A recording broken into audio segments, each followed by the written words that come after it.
실제로 그의 고향인 브엘세바를 떠나서 하란을 향하여 가고 있는 청년입니다.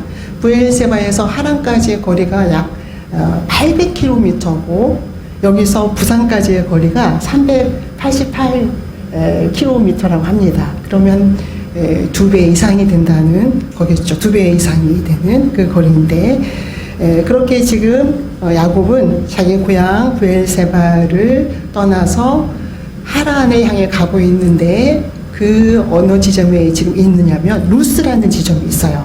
그래서 고향에서 루스까지는 약 90km에 해당되는 거리라고 합니다. 그곳에서 이제 야곱이 홀로 서 있습니다.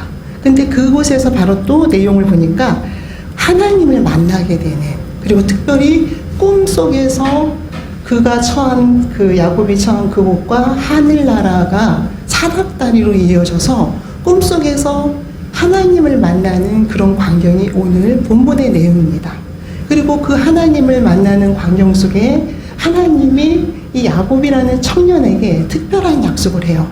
내가 너를 지키겠고, 그리고 너의 아버지의 아버지에게 약속한 그 축복을 반드시 지키겠고, 그리고 네가 지금 하란을 향해서 떠나가지만 네 고향을 브엘세바를 떠나서 하란으로 향하지만 반드시 네 고향으로 돌아오도록 하겠다. 이런 약속을 하게 됩니다. 그렇게 축복에 대한 약속을 해요. 그래서 또 하나는 네가 어디로 가든지 항상 내가 동행하겠고, 네가 어디서 무슨 일을 하든지 내가 늘 개입하고 간섭해서 너의 삶을 돌보겠다. 그런 약속을 하고 있는 것을 보게 됩니다. 사랑하는 성도 여러분, 하나님이 그것도 꿈에 정확하게 나타나셔서 분명하게 그렇게 축복을 약속하시고 그 미래에 대한 약속을 여러분들에게 해주신다면 여러분들은 어떤 생각이 들 것 같습니까? 아마 이보다도 더 큰 축복이 어디 있을까? 그리고 하나님이, 어느 누구도 아닌 하나님이 내 인생에 대한, 내 미래에 대한 것을 약속하신다고 한다면 아마 우리는 우리의 삶을 정말 날개 달린 것처럼 기쁨과 감사함과 그리고 또 의젓함과 또 자존감 속에서, 자신감 속에서 그 모든 삶을 살아갈 수 있을 것 같습니다. 여러분, 야곱이 부러우십니까? 야곱이 부러우시죠. 그런데 왜, 어떻게 이 야곱은 이런 하나님의 약속을, 축복의 약속을 받고 있는 것이고, 그리고 왜 야곱은 브엘세바를 떠나서 하란을 향하고 있는 것일까? 그리고 이 약속하시는 하나님의 약속의 의미는 무엇일까? 여러분 생각하실 수 있어요. 하나님이 축복해 주시겠다는데 축복의 약속이지 그게 뭐 더 이상의 설명이 필요 있어, 이렇게 얘기하실 수도 있을 것 같습니다. 그러나 특별한 내용이 이 야곱의 이야기에 담겨 있습니다. 우리는 이 야곱이 브엘세바를 떠나서 하란으로 향할 수밖에 없었고, 루스라는 곳에서 하나님을 만나는 이 과정이 있기 전에 야곱에게는 어떤 일이 있었는가?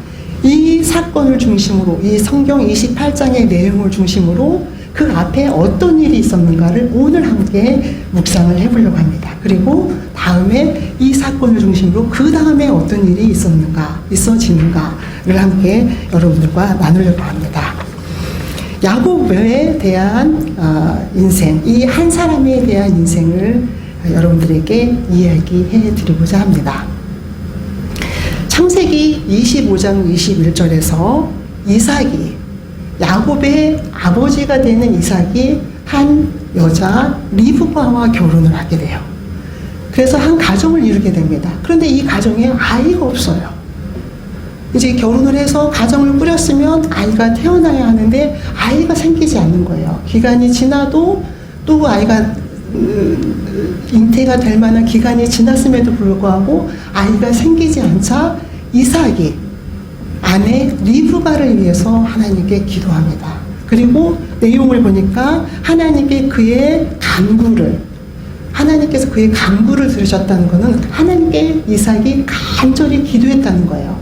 하나님, 우리 가정에 아이를 주십시오. 리브가에게 아이를 주십시오. 이렇게 기도한 이삭. 그래서 하나님께서 리브가에게 아이를 주는 아이를 잉태하게 하는 그러한 일들이 일어나는 게 이 이삭과 리브가의 가정이에요.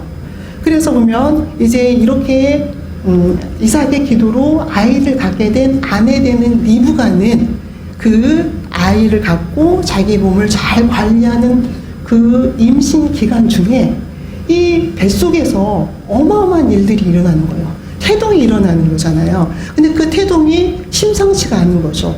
굉장히 이 정도는 너무 힘든데 이 정도는 무슨 일이 벌어진 것일까라는 생각을 할 만큼의 태동이 일어나면서 리브가가 25장 23절에 보니까 그 아들들이 그 태 속에서 싸우는지라 이렇게 아이들이 싸울 정도의 태동을 느낀 거죠. 그래서 내가 어찌할꼬 이게 무슨 일이야? 이게 이래도 되는 걸까? 이런 당황스러운 상황 속에 리브가는 여호와께 여짜오되 이렇게 얘기합니다. 무슨 말이에요? 하나님 이게 무슨 일이에요? 기도하는 거죠. 사실 이삭이 기도해서 리브가가 아이를 갖게 됐고 또 아이를 갖게 된 리브가는 이 태중에서 일어나는 당황스러운 일에 이게 무슨 일인지를 하나님께 묻는 그런 리브가의 모습을 보게 됩니다. 그렇다면 이삭과 리브가가 이루어가는 그 가정은 어떤 가정이라는 걸 알 수 있냐면 기도하는 가정이라는 것을 알 수 있어요. 문제가 생길 때마다 하나님을 찾는 이삭과 리브가 그 가정 속에서 이제 아이들이 태어나게 되는데 아이들이 태어나기 전에 하나님이 리브가에게 한 이야기가 있어요. 지금 이 태중에 아이가 둘이 있다. 그런데 이 두 아이 중에 큰 아이가 작은 아이를 섬길 것이다. 작은 아이가 더 크게 될 인물이야. 라는 그러한 너무나도 당황스러운 그런 하나님의 계획을 리브가에게 설명합니다. 사랑하는 성도 여러분, 우리가 성공과 실패라는 말을 통해서 이야기한다면 사실 이삭과 리브가의 가정은 기도하는 가정이었고 하나님의 놀라운 은혜 가운데 거하는 성공적인 가정이었어요. 그리고 비난과 칭찬이라는 표현을 통해서 이 가정을 우리가 평가하고 표현한다면 정말 칭찬할 수 있는 가정이었어요. 그리고 또 본이 되는 참 신앙의 가정이라는 것을 보게 됩니다. 그런데 문제가 발생해요. 하나님 이게 어떻게 된 일입니까? 라고 하나님께 기도한 리브가에게 큰 애가 작은 아이를 섬길 것이다. 다시 말하면 작은 아이가 큰 아이보다 더 잘 될 것이라는 얘기를 하고 있습니다. 장자의 축복이 작은 아이에게 갈 것이다 라는 얘기를 해요. 너무나도 당황스러운 얘기입니다. 고대 이스라엘에게는 특별한 관습이 있었어요. 물론 오늘날 사회에도 전 세계적으로 어떤 비슷한 양상이 나타나고 있는 건 분명합니다. 가장 첫 번째 태어난 아이에 대한 부모의 특별한 사랑, 그리고 특별한 특권, 이거를 장자의 특권이라고 합니다. 고대 이스라엘에도 그게 굉장히 중요한 특권이었어요. 그것은 처음 부모의 태를 여는 자녀였기 때문에 하나님께서 그 아이를 구별했을 뿐만 아니라 실제적으로 부모의 유산을 상속하는 경우에 2배의 축복을 받은 다른 아이보다 두 번째 태어나는 아이들보다 두 번째, 세 번째 태어난 아이들보다 장자가 2배의 그런 어떤 유산의 상속을 받을 수 있는 그런 특별한 장자권을 고대 이스라엘에서는 굉장히 중요하게 여겼습니다. 그런데 지금 리브가에게 알려진 이야기가 뭐냐면 지금 쌍둥이를 낳을 건데 첫 번째 아이보다는 두 번째 아이가 특별한 아이가 될 것이고 이 두 번째 아이가 장자의 축복을 가지고 태어난다는 얘기를 리브가에게 얘기하는 하나님의 뜻을, 하나님의 계획을 리브가가 알게 됩니다.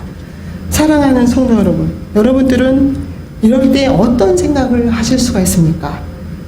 모든 사람이 다 지키는 관습, 모든 사람이 질서라고 생각하는 순서, 그리고 모든 사람이 상식이라고 생각하는 그 상식과 익숙함 속에 그 상식과 익숙함과 질서와 관습을 역행하는 그거와 반대로 가는 하나님의 뜻을 알게 된 리브가. 이 리브가가 무엇을 선택할까요? 여러분은 어떤 것을 선택하겠습니까? 리브가는 아이를 낳을 때 이삭이 60세였다고 해요. 그런데 이 특별한 하나님의 계획을 이삭에게 이야기하지 않습니다. 60세가 된 이삭은 충분히 이런 상황을 그동안 기도하면서 살아왔던 것처럼, 그렇게 가정을 지켜왔던 것처럼 충분히 이 상황을 나누고 하나님의 뜻에 합한 그러한 길로 가정의 문제를 해결해 나가고 주님의 뜻을 이루어 나갈 만한 나이예요. 60이라고 한다면. 그런데 리브가는 이 이야기를 숨깁니다. 자기만 알고 있어요. 리브가의 첫 번째 실수라고 볼 수 있습니다. 하나님의 계획, 내가 알게 된 이 하나님의 계획을 오픈하지 않았어요. 이 아이에 대한 계획은, 하나님에 대한 계획은 당연히 남편에게 오픈하는 게, 가족에게 오픈하고 알게 하는 게, 그래서 함께 길을 걸어가는 게 마땅한 일임에도 불구하고 리브가는 오픈하지 않습니다. 그리고 그렇게 리브가는 기도하는 사람이었는데, 리브가도 이삭도 기도하는 사람이었는데 왜 언제부터 기도하지 않아서, 혹은 왜 오픈하지 않았을까? 기도하지 않아서 이런 것들을 숨긴 것일까? 우리는 굉장히 이 부분에서 안타깝습니다. 어쨌든 이 리브가의 첫 번째 실수는 하나님의 계획을 오픈하지 않은 데서 시작됩니다. 그리고 그렇게 오픈하지 않는 그런 모습을 보면서 우리는 이 리브가의 모습이 오늘 우리에게 어떤 것을 이야기해 주는 것일까? 여러분들은 하나님이 우리에게 주신 그분의 특별한 계획을, 나를 향한 하나님에 대한 특별한 계획에 대해서 오픈하고 있는가? 아니면 집착하고 있는가? 우리가 오픈하지 않는다는 것은, 왜 오픈하지 않을까요? 오픈이라는 것은 열어서 이삭에게 이야기하는 것. 오픈은 열어서 보여주고 이야기하는 것은 어쩌면 이 계획이 실행되는 데에 지체할 수 있어요. 지체될 수 있어요. 한 사람을 설득시켜야 되고, 혼자 하면 빨리 갈 것 같은데 다른 사람을 설득시켜야 되고, 다른 사람과 마음을 맞추는 시간이 필요하고, 뜻을 모으는 시간이 필요하기 때문에 우리들은 아마 리브가는 어쩌면 오픈하지 않았는지도 모릅니다. 그런데 그거는 어마어마한 첫 번째 단추를 잘못 끼는 시작이었어요. 그렇게 리브가는 하나님의 계획을 오픈하지 않고, 창세기 25장 28절에 보니까 이삭은 에서가 사냥한 고기를 좋아하므로 그를 사랑하고 리브가는 야곱을 사랑하였다. 이렇게 나옵니다. 이삭이 에서를 사랑하고 리브가는 야곱을 사랑하였다고 나와요. 왜 리브가가 야곱을 사랑했을까요? 왜 야곱만 사랑했을까요? 그 마음속에 이미 하나님이 말씀해 주신 장자의 축복이 작은 자가 더 큰 자가 될 거라는 것에 대해서 리브가가 너무나 잘 알고 있었기 때문에 이제 리브가의 시선은, 리브가의 마음은, 리브가의 정성은 누구에게만 집중됩니까? 누구에만 몰입됩니까? 이제 야곱에게만 몰입돼요. 리브가가 사랑해야 할 에서, 리브가가 사랑해야 될 이삭, 이 사람들은 눈에 들어오지 않는 거예요. 단지 하나님의 뜻이라는 이유 하나만으로, 하나님의 계획이 있다는 그 이유 하나만으로 이제 야곱에게만 집중하는 리브가를 보게 됩니다. 그리고 리브가는 야곱만을 사랑해요. 사랑하는 성도 여러분, 무슨 일이 벌어진 것입니까? 왜 이렇게 리브가는 어리석은 그런 선택을 하는 사람이 되었을까요? 리브가의 두 번째 실수입니다. 우리는 누군가를 향해서 너는 늘 그래, 너는 항상 그랬어, 너는 늘 그랬기 때문에 답이 없어, 이런 말을 너무나도 잘하는, 그리고 쉽게 하는 사람입니까?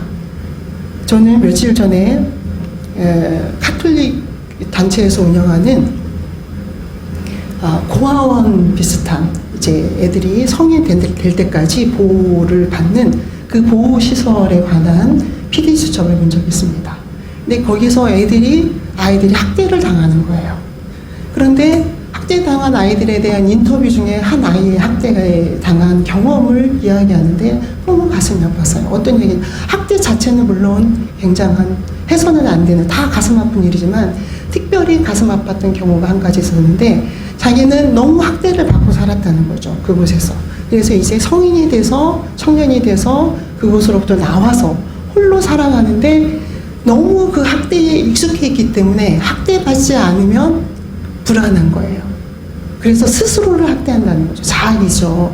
스스로를 자기의 뺨을 치고 자기를 구타하는 그래야 마음이 편해진다는 그런 인터뷰를 하는 것을 봤습니다.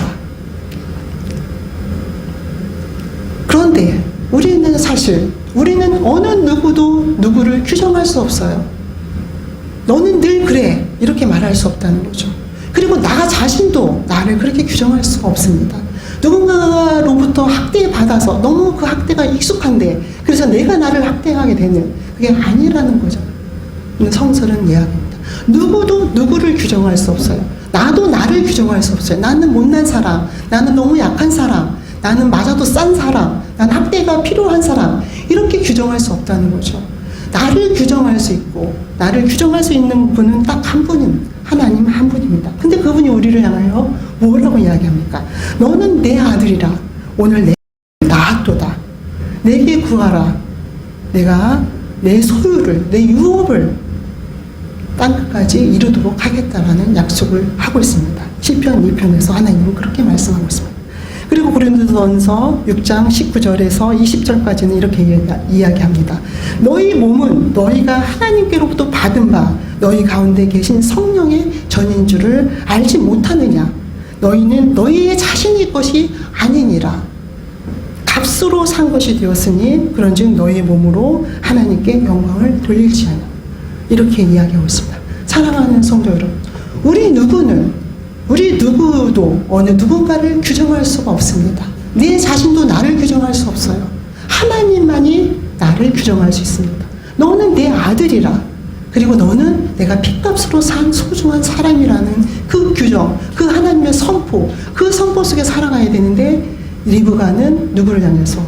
야곱을 향해서 야곱만을 사랑하는, 그리고 에서도 또 이삭도 사랑하지 않는, 섬기지 않는 그러한 실수를 범하게 됩니다. 그렇게 리브가의 두 번째 실수입니다. 그리고 세 번째 실수는 무엇일까요? 이삭이 이제 장자권을 수여하기 위해서 에서를 따로 불러요. 그리고 내가 너에게 장자의 축복을 해주겠으니 이제 내가 좋아하는 고기를 잡아다가 고기로 음식을 해서 가져오라는 이야기를 이삭이 에서에게 하게 됩니다. 그 얘기를 누가 듣고 있습니까? 리브가가 듣고 있어요. 그리고 리브가가 듣고 야곱을 부릅니다. 야곱을 불러요. 야곱을 빨리 와. 지금 아버지가 에서에게 장자의 축복을 하려고 하고 있으니까 우리가 빨리 서둘러야 된다는 거예요. 그리고 서둘러서 어떻게? 너는 에서인 양 꾸미고 나는 내 아비가 좋아하는 음식을 만들고 그래서 네가 장자의 축복을 받을 수 있도록 하자. 이렇게 일을 만들어갑니다. 그리고 둘은 마치 연습했던 것처럼 마치 그 시간을 기다리고 있던 것처럼 그렇게 둘의 그 음모가 시작되는 것을 보게 됩니다. 그리고 실제로 장자의 축복을 넘겨가게 되는 일이 벌어집니다. 이게 얼마나 엄청나게 가슴 아프고 가슴 시린 너무나도 안타까운 되돌릴 수 없는데 되돌리고 싶은 그러한 내용을 보게 됩니다. 장자의 축복이 뭐라고? 남편을 속이고 큰아이를 속이고 또 자기가 사랑하는 그 야곱에게는 바르지 못한 그릇된 그 삶의 모양을 뒤틀어져 버린 그런 삶의 모습을 보여주는, 그리고 그런 모습으로 자기 사랑하는 아들 야곱을 초대하는 그 삶의 현장으로 왜곡되고 뒤틀리고 잘못되고 문제가 심각한 그의 삶의 현장으로 자기의 사랑하는 아들 야곱을 초대하는, 함께하는 모습을 보게 됩니다. 도대체 어디가 문제일까요? 무엇이 문제일까요? 왜 리브가는 이렇게 장자권에 그리고 야곱에게 집중되어 있고 몰입되어 있을까요? 이 리브가의 실수를 끊을 수 있는, 이 치닫는 리브가의 실수를 멈출 수 있는 것이 무엇일까요? 분명히 아까 서론에서 말씀되어 드린 것처럼 리브가와 이삭은 기도하는 가정이었어요. 그런데 왜 리브가가 이렇게 되었을까요? 그렇게 오픈하고 하나님께 말씀드리고, 그리고 같이 함께하는 사람들에게 삶의 상황을 이야기하고, 그리고 그 서로 부대끼고 함께하는 삶의 과정 속에서 바른 하나님의 길을 찾아가는 그 과정이 리브가에게는 어쩌면 너무 느린 것처럼 느껴졌을 수도 있습니다. 그리고 오히려 그게 너무나 크게 부담이 되는, 그래서 그냥 내가 다 해치우고 말겠다라는 그런 생각을 했는지도 모릅니다. 그런데 그것이 바로 문제의 시작이었다는 거죠. 하나님의 선하신 계획은, 하나님이 선하신 방법대로 그분이 우리를 통해서 이루어 나아가도록 해야 하는데, 우리는 그분의 선하신 계획을 우리의 방법대로, 우리의 급한 성격대로, 우리의 인격대로, 우리의 관점에 따라서 그렇게 뒤틀리게 만들어 나아가는 그런 모습을 리브가의 모습 속에서 우리는 보게 됩니다. 사랑하는 성도 여러분, 우리는 어떻습니까? 우리는 리브가와 구별될까요? 리브가의 삶의 모습과 구별되고 있습니까? 하나님은 오늘 리브가의 모습을 통해서 우리에게 어떤 것을 말씀하고 싶으신 것일까요? 리브가는 마지막 단계에서 이제 이 모든 상황이 벌어진 것에 대해서 온 가족이 흥분하고 마치 큰 일이 벌어질 것 같은, 범죄 행위가 벌어질 것과 같은 그런 상황 속에서 리브가가 마지막 내민 카드는 무엇일까요? 리브가는 여기서 돌이킬 수 없었을까요? 그 리브가의 마지막 카드는 무엇이었을까요? 그것은 지금 흥분되어 있는 에서와 또 이삭을 잠재우기 위해서 다시 한번 또 한 번의 실수를 하고 있는 리브가의 모습을 보게 됩니다. 그것은 내가 야곱을 위해서 이 땅에 있는 사람들, 이 땅에 거주하는 햇사람의 딸들 중에서 야곱의 아내를 취할 수가 없다. 그렇기 때문에 아내를 만나기 위해서 그 야곱을 하란으로 보내겠다는 그런 계획을 이야기합니다. 리브가에게 마지막 주어진 카드조차도 그렇게 진솔한 자신의 그러한 모습을 드러내지 못하는, 다시 이 사건을 어떻게 하면 무마시킬 수 있을까? 어떻게 하면 이 사건을 그냥 가라앉힐 수 있을까? 그것에 몰입되어 있는 리브가의 모습을 보게 됩니다. 그래서 야곱은 어쩔 수 없이 하란을 향해서 가게 되는, 하란을 향해서 고향을 떠나게 되는 이야기가 오늘 함께 읽은 이야기입니다. 오늘 함께 읽은 본문입니다. 사랑하는 성도 여러분, 왜 리브가는 그의 삶의 모든 과정을 그렇게 뒤틀리게 바르게 연결해서 바르게 하나님의 뜻을 이루어 나가는 데로부터 탈락된 인물이었을까요? 왜 리브가는 그렇게 가정의 아름다운 그 가족 모두의 삶을 뒤틀리게 만드는 데에 그의 모든 시간과 힘을 다 쏟아부었을까요? 리브가는, 오늘 리브가의 삶이 우리에게 이야기하는 것이 무엇일까요? 우리는 리브가와 상반된, 리브가와 구별된, 리브가와 다른 삶을 살아가야 된다는 것을 이야기합니다. 우리에게 향하신 하나님의 뜻을 더디지만 오픈해서 하나님 앞에 오픈할 뿐만 아니라 나와 함께 이루어 나가는 사람들에게 오픈해서 함께 이야기하고, 뒤틀렸을 때 함께 풀어나가고, 그래서 하나님이 우리를 통해서 그분의 일을 이루어 주실 수 있도록, 그분의 일을 이룰 수 있도록 하나님의 방법으로, 만약에 야곱이 장자의 축복을 받아야 한다면 그것은 하나님의 방법이어야지 리브가의 방법으로는 안 된다는 거예요. 리브가의 방법은 너무나도 많은 사람을 다치게 하고 해치고, 그리고 삶을 뒤로 가게 하는, 퇴행하게 하는 그런 방법이라는 것을 오늘 성서가 이야기하고 있습니다. 사랑하는 성도 여러분, 여러분은 어떤 것을 선택하시겠습니까? 결국 이제 이 고향에 더 이상 발을 붙일 수 없는, 생명을 유지하기 위해서는 더 이상 이 고향에 발을 붙일 수 없는 야곱은 고향을 떠날 수밖에 없는 그러한 상황에 직면합니다. 고향으로부터 쫓겨난, 그리고 가정으로부터 제외된, 소외된, 가정 속에 더 이상 속할 수 없는 인물이 되어버린 그런 야곱을 보게 됩니다. 무엇으로 인한 결과이고 누구에게 책임을 물을 수가 있습니까? 사랑하는 성도 여러분, 그런데 하나님은 그때 야곱에게 나타나 주십니다. 아직 늦지 않았어. 비록 리브가를 통해서 그렇게 왜곡된 삶의 질서를, 하나님의 뜻을 이룬다는 리브가의 그런 뒤틀린 그런 신앙의 모습을 보고 배운 야곱을 향해서, 그런 야곱을 하나님께서 불쌍히 여겨주셔서 이제 야곱이 도망자의 신세에 있는 그 상황에 야곱을 만나주신 하나님, 그리고 그에게 이야기합니다. 아직 늦지 않았어. 리브가의 삶으로부터 구별된 삶을 너는 살 수 있어. 너는 새로 시작해야 해. 내가 너를 만나주고 너와 함께하는 이유, 그것은 너의 온전한 삶을 위함이야 라는 그런 하나님. 그렇습니다. 사랑하는 성도 여러분, 야곱의 인생을 놓고 리브가는 그렇게 뒤틀리고 왜곡된 그런 삶의 모양을 보여줬지만, 하나님은 그 모든 것들을 아시고 야곱을 위로하시고, 그럼에도 불구하고 너는 새로 시작할 수 있어, 구별된 방법으로 살아갈 수 있어 라고 이야기하는 것을 보게 됩니다. 너가 구별된 방법, 그리고 하나님의 방법으로 살아갈 때 결코 내가 너를 떠나지 아니하고 두려워하지 말아라.